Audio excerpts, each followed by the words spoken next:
Russwater RPG, lethal and non-lethal combat. The system has both lethal and non-lethal combat in the system. Damage types. Combat is based on attacking and damaging the opponent's HP pool. It is a measure of their energy, their ability to act and defend rather than merely a physical measure of health. An opponent's HP can be brought to 0 without them getting a scratch on them. Damage types used could be force, bludgeoning, piercing, slashing, fire, cold, heat, radiant, lightning, psychic, non-lethal, acid, necrotic, thunder, poison, or one of the players describing. Players can have access to attacks from different damage types, applying conditions, so long as they can work them into their PC's overall theme. The aim is to keep their combat style iconic to them. They may learn new styles over time as part of their character arc. These growing capabilities would be part of the narrative of their campaign. Non-lethal damage. Non-lethal damage can be chosen to be used at any time in lethal combat and can be very useful at potentially changing the outcome of a combat if used thoughtfully. Non-lethal damage is calculated in the same way as lethal damage and goes against a creature's HP pool as per usual. The damage is done and the creature's current HP do go down, but no one will die as an outcome of the combat. Psychic damage is the most common damage type for mental ability non-lethal attacks and is more common in this game than in other forms of Dungeons and Dragons. For instance, a big, scary, intimidating creature with a strength of 16 can roar at a PC in combat and do non-lethal psychic damage. It won't physically injure you, but it can reduce your HP, meaning you are more vulnerable and less able to fight back.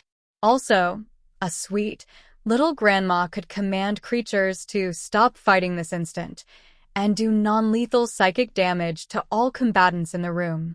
Many forms of non-lethal combat are common in the setting, for practice, fun, and entertainment, settling scores, determining the fates of nations, or mugging people. Examples of non-lethal combat could include 1 ability score, intelligence for puzzle solving. A set of scores, the 3 mental scores for polite dinner party conversation, or the 3 physical scores for wrestling. All scores for a tavern brawl. Informal non-lethal combat. Abilities may also be allowed if they are non-lethal and fit within the rules of that engagement. You can call for parley at any time. Any incapacitated or unconscious creature is out of the game. You cannot attack an incapacitated or unconscious creature. You can withdraw from the combat at any time, but once you are out, you are out.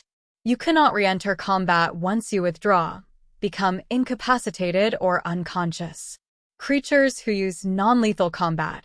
There are many creatures that will choose to use non-lethal combat. They may want to practice, take a foe alive, not risk repercussions of killing someone, lower their risk of death in a resolving conflict, etc. Being successful at certain non-lethal combat pursuits can be very lucrative. There are many famous former adventurers in the setting that now make their income from sport, rather than potentially lethal quests, campaigns, and treasure. PCs could choose to specialize in attack styles and abilities that are non-lethal. Using lethal force in non-lethal contests. Anyone found to use lethal force in a non-lethal pursuit are universally shunned by all, especially if they kill an opponent. Marked as an outcast, they become unwelcome. Depending on the situation, others may feel honor-bound to kill the offender on the spot and can legally do so without impunity. If you do kill someone in non-lethal pursuits, common consequences include being killed yourself, imprisoned or enslaved, being bound by a life debt to resurrect the individual you killed, and or to pay compensation to their family or companions for their loss.